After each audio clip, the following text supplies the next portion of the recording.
Hi all, எல்லோரும் எப்படி இருக்கீங்க? நல்லா இருப்பீங்கன்னு நினைக்கிறேன். நானும் நல்லா இருக்கேன். இன்றைக்கி என்ன நடந்ததுன்னு இந்த எபிசோடில் பார்த்துக்கலாமா?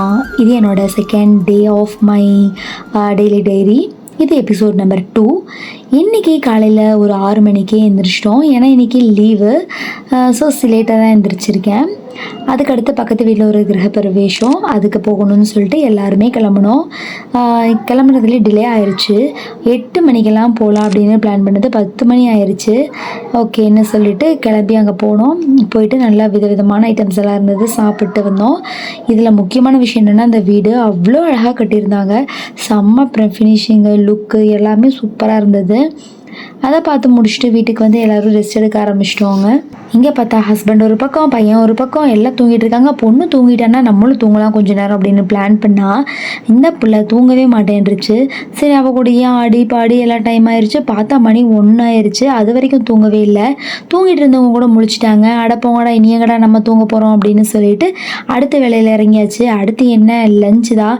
சரி, லஞ்சுக்கு என்ன பண்ணலாம் அப்படின்னு பிளான் பண்ணால் இவரோட ஃப்ரெண்டு ஒருத்தவங்களுக்கு கல்யாணம் அப்படின்னு சொன்னாங்க. சரி போகலான்னு பிளான் பண்ணால் அது ரொம்ப தூரம். அங்கே போய் நம்ம சாப்பிட்டு வர்றதுக்கே 3 மணி ஆயிரும். அதுலேயே டயர்டாயிரும். சரி, வேறு ஏதாவது பண்ணலான்னு பிளான் பண்ணிட்டோம். இதுக்கிடையில் இவங்களோட பிளானிங்கெல்லாம் எக்ஸிக்யூட் பண்ணுறதுக்கே 2 நாள் ஆயிரும். உங்களையும் உங்கள் பிளானிங்கையும் நம்பிட்டுன்னு சொல்லிட்டு இவங்களுக்கே தெரியாமல் போய் சாப்பாடு வச்சுட்டேன். சரி, என்ன அடுத்த கடைக்கு போகலாமா அப்படின்னு பிளான் பண்ணுறதுக்குள்ள சாப்பாடு ஆயிடுச்சுன்னு சொல்ல சாப்பாட்டுக்கு என்ன பண்ண, ஒன்றுமே சமைக்கலை. ஸோ தயிர் வாங்கிட்டு வந்து எல்லாம் சாப்பிட்டு முடிச்சிட்டோம். சாப்பிட்டு முடிச்சுட்டு அப்பாடான்னு எல்லோரும் ரெஸ்ட் எடுத்துக்கிட்டு இருக்கும் போது தான் எனக்கு ஒரு யோசனை வந்துச்சு. வாங்கிட்டு வந்த துணியெல்லாம் அப்படியே இருக்கே, தைக்கலாம் அப்படின்னு சொல்லி தைக்க எடுத்துட்டேன். ஒரு சுடிதார், சாண்டில் கலர் சுடிதார், சூப்பராக இருந்தது. எம்ப்ராய்டரிலாம் போட்டு ரொம்ப அழகாக இருந்தது. தைச்சு போட்டால் நீட்டாக இருக்கும் அப்படின்னு சொல்லிட்டு தைக்க ஆரம்பித்தேன். அதுக்கு வேணுங்கிற ஐட்டம்ஸ் எல்லாம் வாங்குறதுக்கு கடைக்கு போய் வாங்கிட்டு வந்துட்டேன். லைனிங் காற்று 2 மீட்ரு, அதுக்கப்புறம் துணி, அதுக்கான நூல், இதெல்லாமே வாங்கிட்டு வந்துட்டு தைக்க ஆரம்பிச்சிட்டேன். என்ன பண்ணிடுச்சுன்னா, தைக்க என்னோடய மிஷினு ப்ராப்ளம் ஆயிடுச்சு. ஊசி உடஞ்சிருச்சு. அதுக்கப்புறம் என்னென்னா, அது தைக்க மாட்டேன்ருச்சு. புது ஊசி இருந்தது, அதை எடுத்து போட்டாலுமே அந்த ஊசி வந்து உள்ளே போய் இடிக்குது எங்கேயோ. அதனால் தைக்க முடியல. ஸோ அந்த பிளான் ஃப்ளாப் ஆயிடுச்சேன்னு சொல்லிட்டு வருத்தத்தில் இருந்தேன். சரி, இப்போ நான் இந்த துணியெல்லாம் எதுக்கு தைக்கிறேன் அப்படின்னு நீங்கள் யோசிச்சு பார்த்தீங்கன்னா, நானே சொல்கிறேன் எதுக்கு தைக்கிறேன்னு. கடைசியில் வெயிட் பண்ணி கேளுங்க. அதுக்கப்புறம் அப்போ தான் நான் மண்டைக்கு ஒரு ஞான உதயம் வருது. அடடா, இன்றைக்கி விநாயகர் சதுர்த்தி ஆச்சே, எதுவுமே செய்யலைனா எப்படி, போர் அடிக்காதா? அதுவும் இல்லாமல் விநாயகருக்கு ஸ்பெஷலாக நம்ம ஏதாவது செஞ்சு தரணுமே அப்படின்னு சொல்லிட்டு கொழுக்கட்டை செய்யலான்னு சொல்லிட்டு கொழுக்கட்டை செய்ய ஆரம்பித்தேன். ஃபஸ்ட்டு இந்த பாசி பயிறு மஞ்சள் கலரில் இருக்குமில்ல, அந்த குட்டி குட்டி பருப்பு, அதை வச்சு தான் உள்ளே பூர்ணம் வச்சு கொழுக்கட்டை செய்யலாம் அப்படின்னு. ஏன்னா வீட்டில் தேங்காய் இல்லை. ஸோ இருக்கிறத வச்சு பண்ணிடலாம் அப்படின்னு பிளான் பண்ணி பாசி பயிரை குக்கரில் வேக போட்டேன். அது ஓரளவுக்கு வெந்திருந்தது. அதுக்கப்புறம் எனக்கு ஒரு ஐடியாவே இல்லை. இந்த பயிரை வேக வச்சதுக்கப்புறம் எப்படி அந்த மாவு உருண்டைக்குள்ளே வைக்கிறது அப்படின்னு. வெள்ளத்தை கலக்கணும்னா அது குலகுலன்னு ஆயிருமே, வலிக்கிட்டு போயிடுவேன், கீழே விழுந்துருமே. சரி, எப்படி வைக்கிறதுன்னு எனக்கு தெரியாமல் ரொம்ப நேரம் யோசிச்சுக்கிட்டே இருந்தேன். யூடியூப்லாம் பார்க்குறதுக்கு மைண்டு வரல. அப்புறம் கொஞ்சம் மாவு இருந்தது. அதில் வெங்காயம், பச்சை மிளகாய் இதெல்லாம் தாளித்து போட்டு எல்லாத்தையும் மாவை மிக்ஸ் பண்ணி வேக வச்சு கார கொழுக்கட்டை ரெடி பண்ணிட்டேன். இனிப்பு கொழுக்கட்டை பண்ணுறதுக்கு எனக்கு தெரியல. தேங்காய் இருந்தால் தானே கொஞ்சம் கெட்டியாக பண்ணுவாங்க, எப்படி தேங்காய் இல்லாமல் பண்ணுறது அப்படின்னு ரொம்ப நேரம் யோசிச்சுட்டே இருந்துட்டு, சரி ஆனதாகட்டும்னு சொல்லிட்டு அந்த பாசிப்பயிரை எடுத்து கொஞ்சம் வெள்ளை தண்ணியாக கலக்கி ஊற்றி, அப்புறம் நெய், முந்திரி பருப்பு, திராட்சை இதெல்லாம் கலக்கி போட்டு கடைசியில் கொழுக்கட்டையை நான் பாயாசமாக மாற்றி எல்லாத்தையும் குடிக்க வச்சுட்டேன். எல்லோரும் நல்லா இருக்குது அப்படின்னு சொல்லி சந்தோஷமாக சாப்பிட்டாங்க.